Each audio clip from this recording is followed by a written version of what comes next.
हमारे अर्ध अजीज educationist, environmentalist, हमारे लद्दाख के हीरो और लद्दाख के आवाम की उमंगों और एस्पिरेशन की आवाज उठाने की तादाद में जो सख्त पाबंद हासिल हुए और जिन्होंने न झुककर, जिन्होंने जुर्रत दिखाकर लद्दाख की अजमत का दिफा किया, मैं जनाब दोनों मंत्री का रिक्वेस्ट करूंगा कि आप आए, अपनी बात रखें। और आपको तो ये भी कहूंगा कि करगिल के अवाम जब आप जेल से बाहर थे तब भी आपके साथ इस आंदोलन में थे। जिस तरीके से आपने एक्सपायरी किया है कि इस मांगों को बल दिया, उसको एक इंटरनेशनल प्लेटफॉर्म तक पहुंचाया, नेशनल प्लेटफॉर्म तक पहुंचाया और आपके जेल जाने के बाद भी करगिल के अवाम ने आपको नहीं बोला। तो जो लोग आज जेल में है उनको भी हमने खामोश नहीं किया है। मैं आपसे रिक्वेस्ट करूंगा कि आप आए और अपनी बात रखें।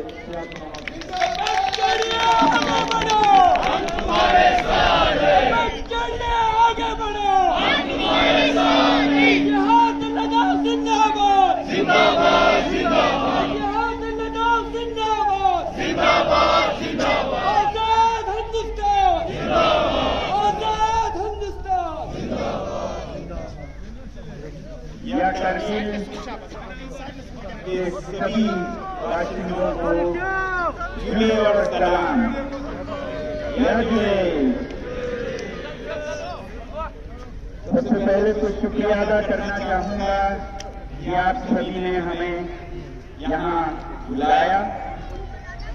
मैं वैसे करगिल बहुत बार आ चुका हूँ, बहुत सालों से, मगर वो तालीमी मुहिम में गांव-गांव में जाता था और तालीम के बारे में शऊर पैदा करने के लिए। और आज खुश होता हूँ कि वो उसके जो अंजाम है, उसके जो प्रूफ हैं, वो आज हमारे नौजवानों में देखने को मिलता है। अगर आज मैं यहाँ शुक्रिया अदा करने आया हूँ अपने साथी एपेक्स बॉडी के चेयर का सीरिंग साहब के साथ, रमजान साहब के साथ और जो हमारे साथ आए हैं, मैं शुक्रिया करने आया हूँ करगिल के तमाम लोगों को और रहनुमाओं को जिन्होंने जब लेह में हालात साजगार नहीं थे, जब वहाँ खौफ का माहौल था, सन्नाटा था, आप लोगों ने आवाज उठाई। मैं शुक्रिया करने आया हूँ करगिल के लोगों का, द्रास के लोगों का, जांस्कर के लोगों का, आर्यन वैली में बटाली के लोगों का, वाखा मुंबई के लोगों का, बुद्धर बुचितन के लोगों का और खासकर जो रहनुमा हैं हमारे हमारे ग्रुप में पार्लियामेंट हाजी साहब का, अनीफा साहब ने बहुत आवाज भी उठाई और बहुत कोशिशें की कि तमाम रहनुमाओं लीडरों के साथ जोधपुर में हमसे मिले। ये मुमकिन ना हो सका, मगर उनकी कोशिशों को सलाम करने आया हूँ, उनकी आवाज को सलाम करने आया हूँ। वैसे ही मैं शुक्रिया अदा करने आया हूँ असगर अली करबलाई साहब का, जिन्होंने हमेशा इस मुहिम के साथ अपनी आवाज मिलाई, बुलंद आवाज मिलाई। मैं याद करने आया हूँ कमर साहब का, जिन्होंने खासकर मेरे जेल जाने पर और रिहाई का हर वक्त आवाज उठाते रहे। मैं यहाँ मंच पर हैं शेख साहब और सभी जो कारगिल के रहनुमा हैं, उन सबका शुक्रिया अदा करने आया हूँ। मैं शुक्रिया अदा करने आया हूँ हमारे कारगिल के जो एडवोकेट हैं, जो एपेक्स बॉडी की मदद करते हैं, हाजी मुस्तफा साहब का, जिन्होंने हर जगह एपेक्स की तो मदद की ही, मगर जेल में मुझे 2 बार 3 बार 4 बार मिलने आए, उनका शुक्रिया अदा करने आया हूँ। वैसे ही हमारे नौजवान हैं लियाकत लोचे, जो हमारे साथ पद यात्राओं पर चले महीनों 1000 किलोमीटर, और इन सर्दियों में भी मैं देख रहा था वो शहर शहर जाके लोगों को लद्दाख के बारे में समझा रहे थे। मैं यहाँ पर शुक्रिया अदा करने आया हूँ जो हमारे काउंसिलर्स हैं, मेरी काउंसिल के एग्जीक्यूटिव और मेरे यहाँ बचपन के मेरे कॉलेज के साथी फिरोज साहब भी हैं, पूरे तमाम कारगिल हिल काउंसिल के काउंसिलर और एग्जीक्यूटिव सबका शुक्रिया अदा करने आया हूँ। यहाँ यूथ और स्टूडेंट तबके के लीडर हैं, उनका शुक्रिया अदा करने आया हूँ और जिन्होंने आज बहुत ही खूबसूरती से इस मंच को, इस गुफ्तगू को आगे बढ़ाया और कारगिल की रहनुमाई की और हमारी मदद की। जब जेल में हम थे, सज्जाद साहब, उनका शुक्रिया अदा करने आया हूँ जिनकी बुलंद आवाज न सिर्फ आज बल्कि तब भी गूंजती रही और हम वहाँ रहकर ही सुनते रहे। जहाँ तक मेरी तकलीफों की बात है, बहुत लोग कहते हैं मुझे बहुत तकलीफ हुई होगी जेल में। जी हाँ, ये कैद कोई आम नहीं था, सबसे सख्त तरीन जिसे NSA कहते हैं उसके तहत था। तो आसान तो नहीं था, मगर अपने वसाइल, अंदरूनी वसाइल का इस्तेमाल करते हुए मैं बहुत ही फलता फूलता रहा अंदर अपने। तो मैं इसे तकलीफ नहीं कहूँगा, अगर ये काम आए लद्दाख के लिए बहुत ही अच्छा तजुर्बा है, जिसके बाद एक नया सवेरा हो। मगर मुझसे ज्यादा दुगना तीगना तकलीफ हमारी अहलिया गीतांजलि जी को हुई, जिन्होंने आपने देखा होगा किस तरह कोर्ट में अखबारों और रसायलों के साथ, चैनल के साथ लद्दाख का मुद्दा रोशन रखा ताकि लोगों को लद्दाख या हमारी जो मुद्दा थी जेल की वो भूल ना जाए। तो उनको ज्यादा तकलीफ हुई दिल्ली में और जोधपुर में और फिर यहाँ लद्दाख में जब हालात बहुत ही मुश्किल थे तो शेरिंग साहब को बहुत तकलीफें उठानी पड़ी। वो एक अकेले आवाज से बन रहे थे, सारा जिम्मेदारी, सारा वजन उनके कंधों पर था जब वहाँ ऐसा माहौल बन गया था। मगर कारगिल में ऐसा नहीं था और कारगिल ने अपना रोल अदा किया आवाज उठाने का। तो इसलिए मैं कह रहा था, मैं शुक्रिया अदा करने आया हूँ आप सभी का। तो जहाँ तक लद्दाख का मुद्दा है वो पूरे लद्दाख का मुद्दा है और हमें साथ मिलकर इस सफर को तय करना है।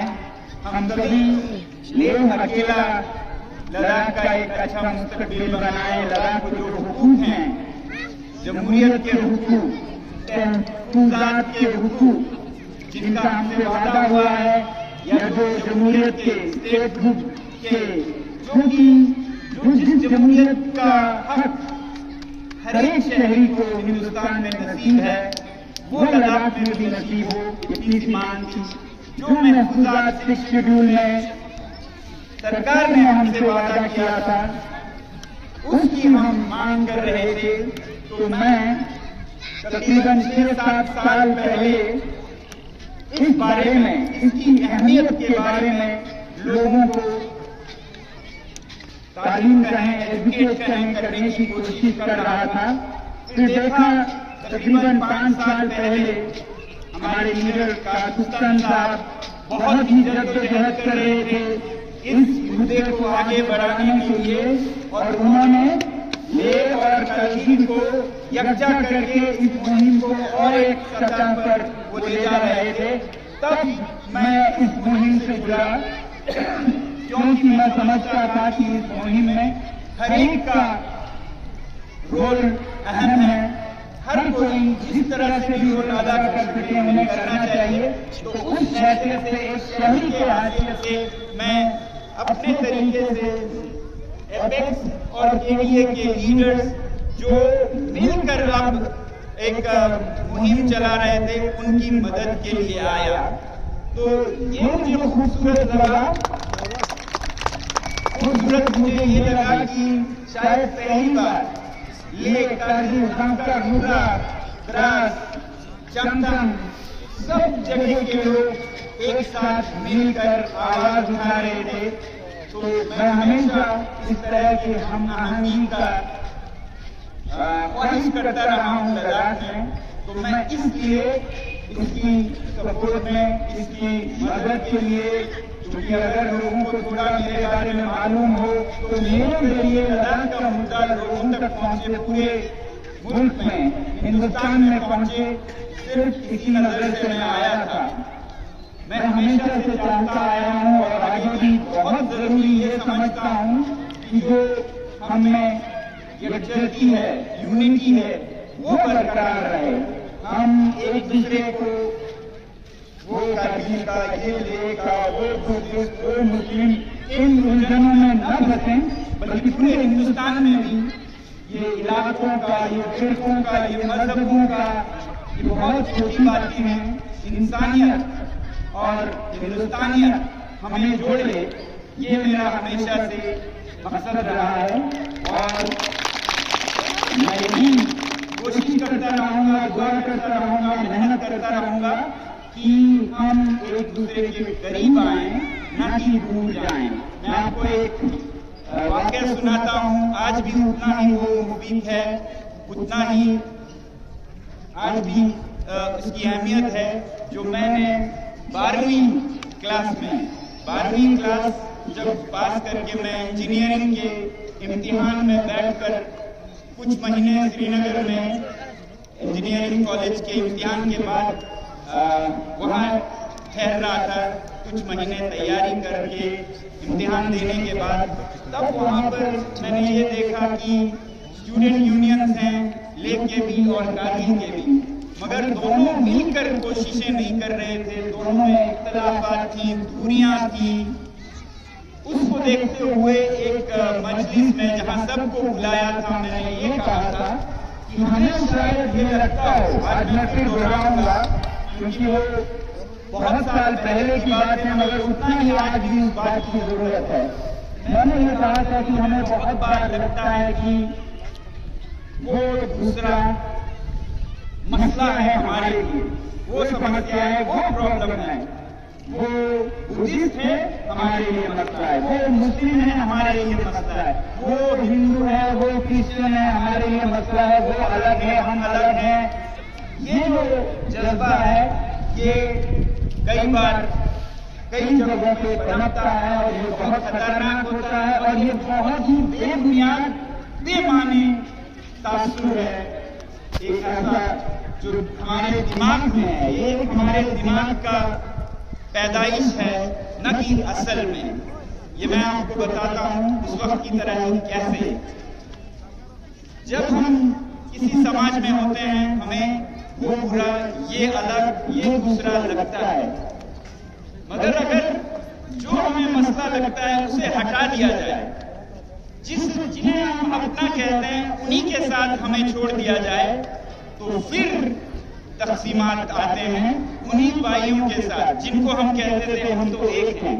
क्योंकि ये बाहर नहीं है, ये मसला हमारे अंदर है। जब तक हम अंदर इसका इलाज नहीं करेंगे, हमें कोई ना कोई दूसरा नजर आएगा, कोई ना कोई मसला नजर आएगा। अब मिसाल ले लीजिए बुद्धिस्ट का, मुस्लिम का, क्रिश्चियंस का, हिंदू का। आप ये समझ सकते हैं जब मुस्लिम्स को अलग अकेला छोड़ दें, जैसा हुआ हिंदुस्तान का तकसीम हुआ मजहब के नाम पर, पाकिस्तान बना, फिर अब तो सब मुस्लिम हैं, कोई अब मसला ही नहीं है, अब तो अमन होगी, भाईचारा होगा, नहीं, फिर तनाज़े निकलते हैं। आप वो हो, मैं ये हूँ, आप शिया हैं, आप मैं सुन्नी हूँ, आप इस तरीके के, आप ये तरीके के, और फिर जंगें होती हैं, हलाकात मौतें होती हैं इन्हीं पर। अब कोई हिंदू नहीं, मगर फिर भी वही इख्तिलाफात जारी रहते हैं। इसलिए इस्लाम की बात नहीं कहूँगा, यही चीज क्रिश्चियन में भी होती है। जब क्रिश्चियन ममालिक खुद को, अब तो हम क्रिश्चियन से समझते हैं, उन्होंने औरों को अलग कर दिया, फिर कहीं प्रोटेस्टेंट निकलते हैं, कहीं कैथोलिक निकलते हैं, उन्हें जंगियां होती हैं। वैसे ही बुद्धिस्ट में कभी हमें ये लगता है, बुद्धिस्ट को भी, कि ये मुस्लिम मसले हैं, ये ना हो तो हम बहुत खुशी से रहेंगे। मुस्लिम को लगता है ये न रहे तो हम बहुत खुशी से रहेंगे। तो फिर तारीख को देखिए, हिस्ट्री को देखिए, उनमें भी फिर अलग अलग फिरके निकलते हैं, कहीं हीनयान और फिर महायान और वज्रयान। उनमें भी फिर अलग करें, फिर अलगाव निकलता है, तकसीम निकलता है। हम सोचते हैं लद्दाख में बुद्धिस्ट अलग है, मगर अगर आप तिब्बत की तारीख देखें, हिस्ट्री देखें, तो जब बुद्धिस्ट अलग खुद होते हैं तो फिर और तकसीमात निकलते हैं। ये पीले टोपी का है, येलो है, हम लाल टोपी के हैं, रेड है, रूपा, तिगुम्बा, और ऐसे वैसे तकसीमात नहीं, जंगें होती हैं, हलाकात होती हैं। आप अगर तिब्बत की हिस्ट्री देखें, मैं ये नहीं कह रहा हूँ कि इस मुल्क में ऐसा हिस्ट्री हुआ, हर मुल्क में ऐसा हिस्ट्री हुआ, चाहे वो अरब में हो या पाकिस्तान में हो या हिंदुस्तान में। ये तकसीमात बाहर दूसरे से नहीं है, ये तकसीम के क्या कहें, फितरत हमारे अंदर है, उसे हमें इलाज करने की जरूरत है, ना कि पड़ोसी को या पड़ोसी जिले को। अब ऐसे ही अगर हम बांटते जाएं, ये मसला है और बांटिए, फिर उसमें मसला दिखेगा, वो फिर बांटिए, फिर उसमें मसला दिखेगा, आखिर में आपका कुंबा अकेला रह जाए, आपका परिवार अकेला रह जाए, तो भाई और भाई में फिर मार काट होगी।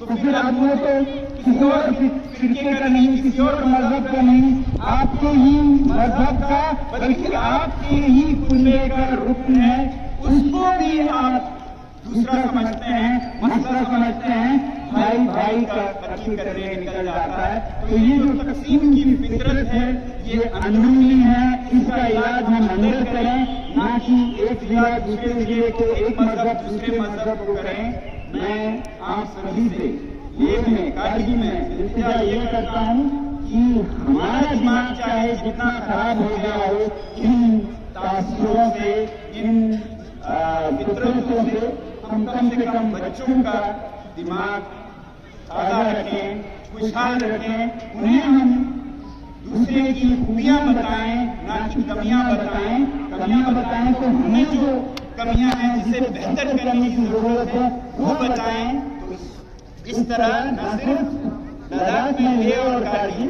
बल्कि पूरे हिंदुस्तान में, बल्कि पूरे दुनिया में हर ममालिक, हर इंसान को अपना सोचेगा, अलग ना सोचकर। तो ये जरूरत है, ये मैं संदेश देना चाहता हूँ। अगर लेह को कारगिल जुदा लगता है, अगर कारगिल को लेह जुदा लगता है, तो ये हमारे दिमाग की पैदाइश है, ये असल नहीं है। असली तकसीम की फितरत हमारे दिल में है, इसका इलाज जरूर करें, ताकि हम दोबारा मिलकर ऐसे दकियानूसी पुरानी बातों को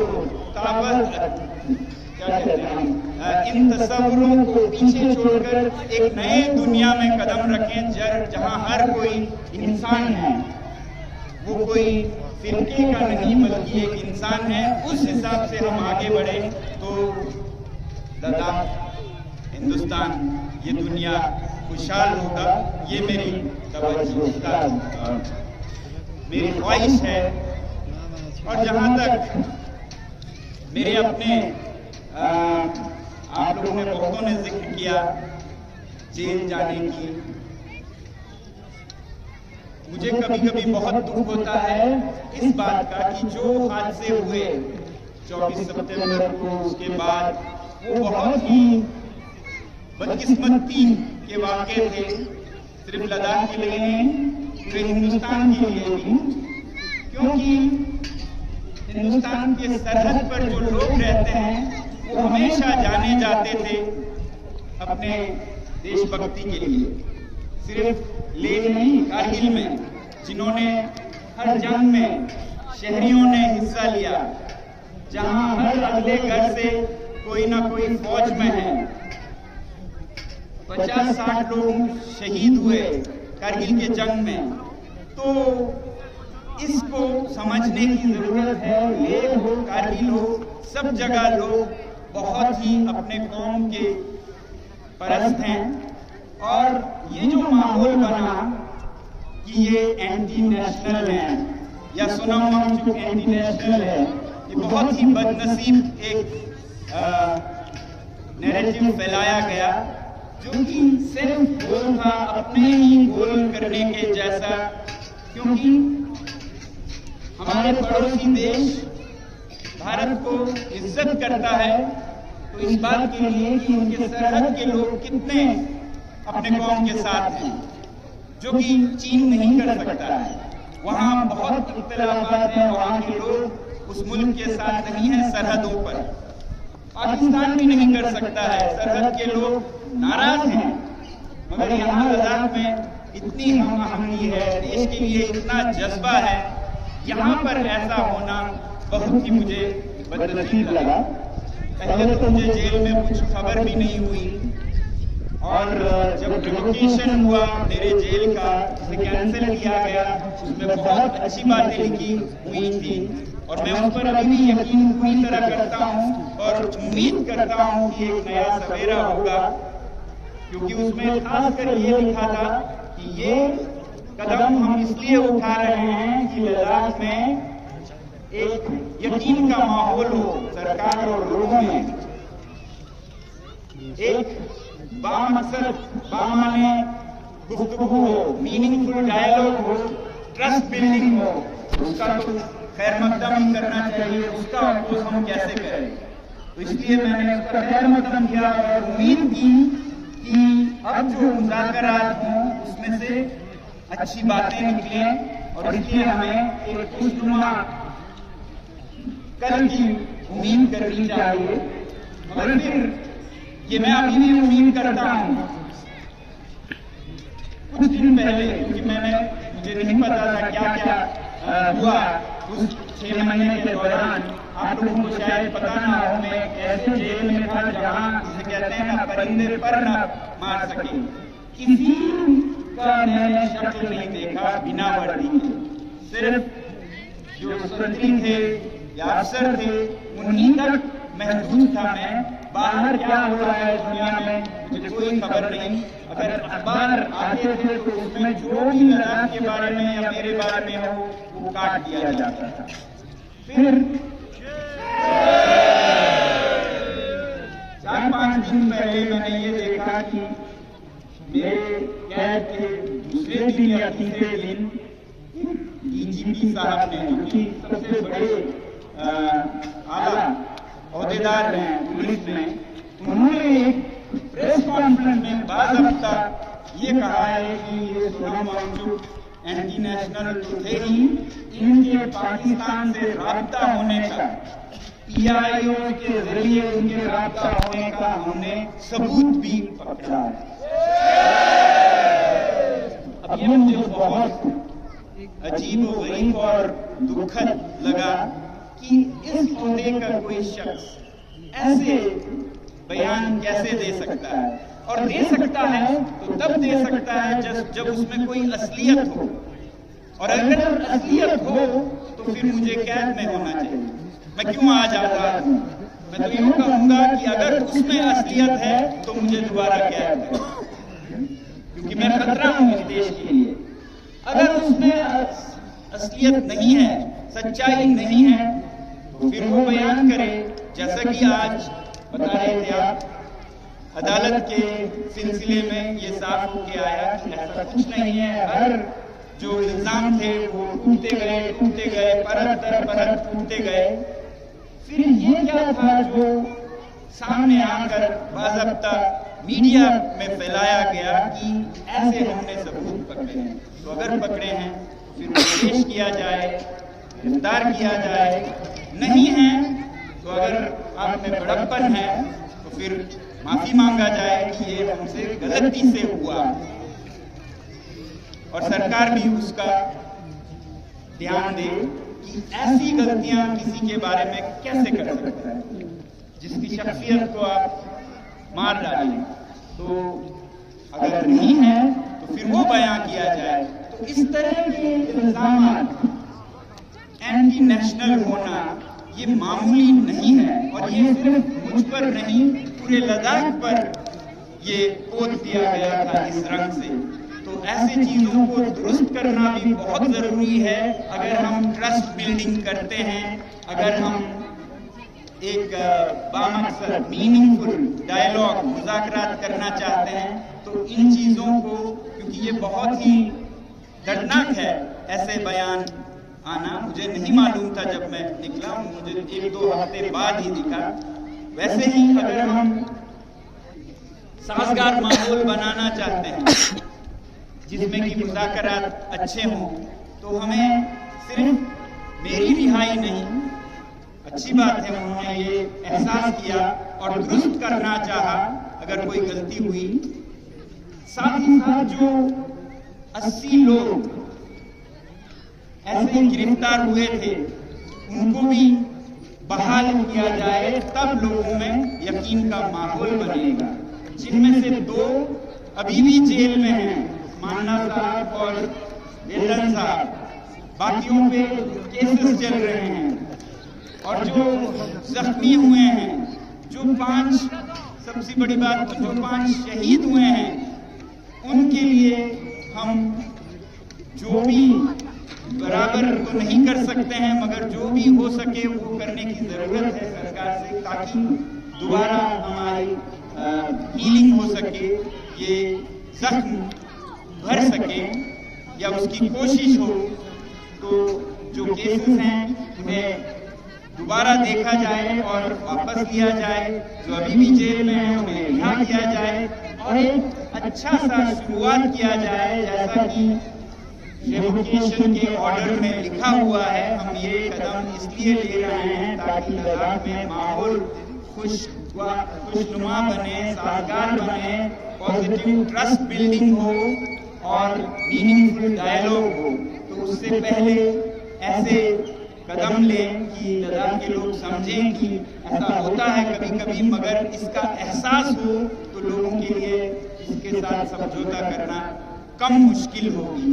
तो मैं गुजारिश और उम्मीद ये करूंगा कि जो उन्होंने लिखा है उस ऑर्डर में मेरी रिहाई के, वो सच हो, उस पर अमल हो, और हमारे जो बाकी साथी हैं उनको भी बहाल किया जाए, ये मैं गुजारिश और उम्मीद करता हूँ।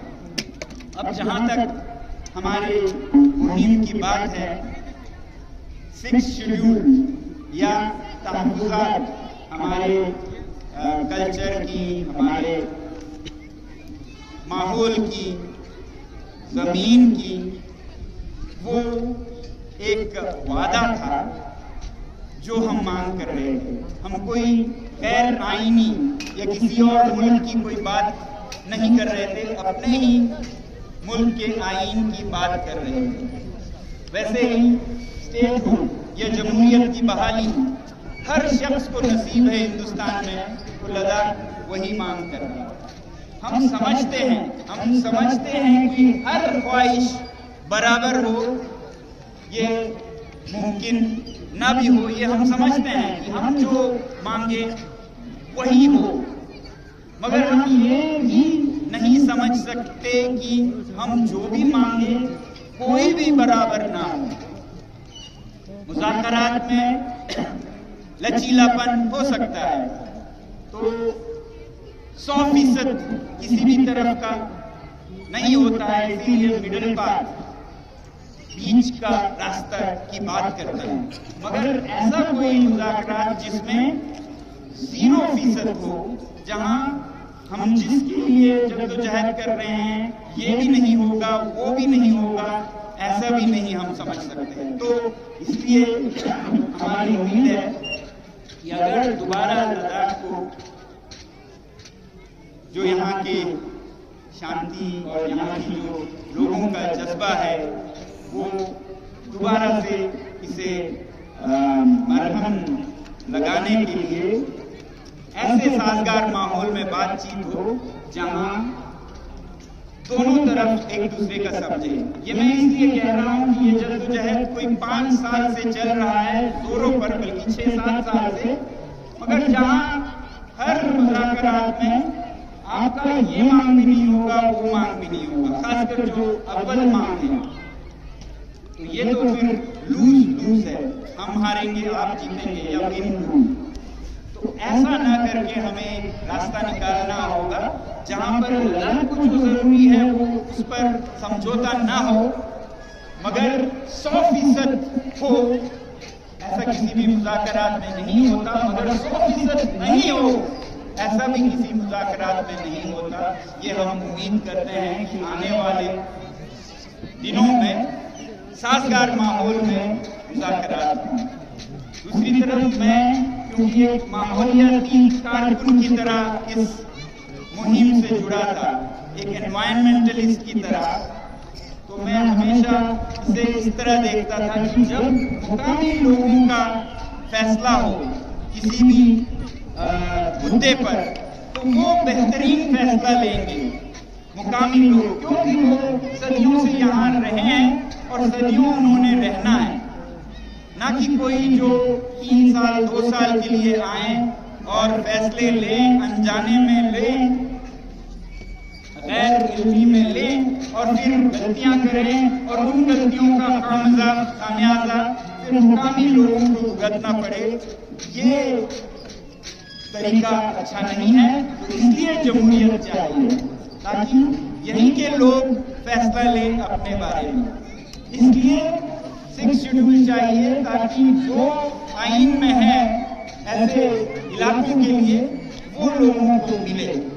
तो ये मेरा मानना था कि जब लोग ऐसे फैसले लेंगे तो हमारे पहाड़, हमारे दरख्त, हमारे नदियां, हमारे ग्लेशियर्स महफूज रहेंगे। इसकी हम उम्मीद करते हैं कि हर शहरी की तरह लद्दाख के लोगों को भी ये नसीब होगा। जो वादा किया है उस पर मुज़ाकरात होंगे और पूरा करेंगे। मगर साथ ही साथ एक माहौलियात के हिफाजत करने वाले शख्स की तरह मैं ये कहूँगा कि हम खुद भी जिम्मेदार होंगे कल के लद्दाख के लिए। यहाँ तो हम जद्दोजहद करके शायद ला भी दे, उसके बाद हम खुद को तहफूज कैसे करेंगे। आपने शायद सुना होगा, मैं लेह में बोलता रहा हूँ कि आज तो हम सरकार से बोल रहे हैं कि लद्दाख को बचाओ, इससे बचाओ, उससे बचाओ। ऐसा ना हो कि कल हमें ये कहना पड़े कि लद्दाख को लद्दाख के लोगों से बचाओ। कल को ये जमहूरियत अगर बदुनवानियों वाला हो तो हम ही लोग फिर लद्दाख की तबाही में भी शिरकत हो सकते हैं, जैसा बहुत से जगहों पे देखा जाता है। और इसी तरह अगर हम ही माहौलियात को बिगाड़ने में लगे तो मैं इसलिए बहुत बार यही कहता हूँ कि हमें भी ये सोचना होगा। औरों से मांगना आसान है, जरूर मांगेंगे, लाएंगे भी, मगर खुद की जिम्मेदारी को भी समझना होगा। ये इसलिए भी मैं कह रहा हूँ कि मैं न सिर्फ माहौलियात से बल्कि एक टीचर हूँ, एक उस्ताद हूँ जो सबको यही सिखाता आया है कि अपने इस कौम को, इस मुल्क को कैसे बेहतरीन बनाएं, मिसाल बनाएं सबके लिए। कभी कभी मैं डरता हूँ कि जब हमारी ये मांगें पूरी हों, आज नहीं तो कल, उसके बाद का लद्दाख कैसे हाथों में होगा। इसलिए मैं बोलता हूँ नौजवानों को, अच्छे नौजवानों को, कि वो आए आगे और ईमानदारी के साथ इसकी मुहाफ़िज़ करें, तहफ़्फ़ुज़ करें लद्दाख को और माहौलियात को। तो ये भी मैं भूलना नहीं चाहता हूँ। मैं हर बार ये याद दिलाना चाहता हूँ कि हम अपनी जिम्मेदारियां लें, क्योंकि पिछले 40 सालों से मैं दूर दराज के गांव के बच्चों को जब तालीम के बारे में या बताता हूँ या तालीम देता हूँ तो इसी की तैयारी करता हूँ कि वापस जाकर वो बहुत ही ईमानदार और गहराई से, संजीदगी से देखने वाले लीडर बने, जो इन अपने गांव को और पूरे इलाके को महफूज रख सकें। तो मैं साथ ही साथ ये भी उम्मीद करता हूँ कि हम अपनी जिम्मेदारियां निभाएं, न सिर्फ औरों से बल्कि खुद से भी, क्योंकि ये मांगे आज नहीं तो कल पूरी होंगी और हम सब इसमें जुटे रहेंगे। बहुत बार पूछते हैं कि अब आपका क्या होगा, क्या करेंगे आप? कोई कहते हैं कि आप क्या अब कोई प्रोटेस्ट नहीं करेंगे। मैं ये बार बार कहता हूँ कि प्रोटेस्ट करना कोई खुशी की बात नहीं है। हम प्रोटेस्ट करने के लिए प्रोटेस्ट नहीं करते हैं, मजबूर होकर करते हैं। तो उम्मीद और दुआ हमारी ये है कि अब लद्दाख में ऐसा करने की जरूरत ही ना पड़े।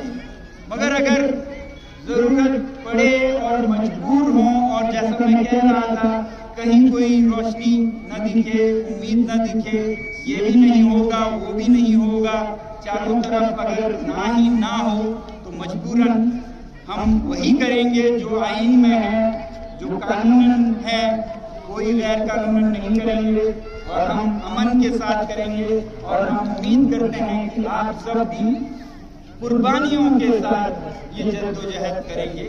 अगर जरूरत पड़े तो ये मैं हमेशा कहता हूँ कि हम इतना कोशिश करते रहें कि दूसरी तरफ एक एहसास जागे कि हम गलत कर रहे हैं। नशीमन पर नशीमन इस कदर तामीर करता जा। हम नशीमन एक तामीर करने की कोशिश कर रहे हैं, तो वो नशीमन पर नशीमन इस कदर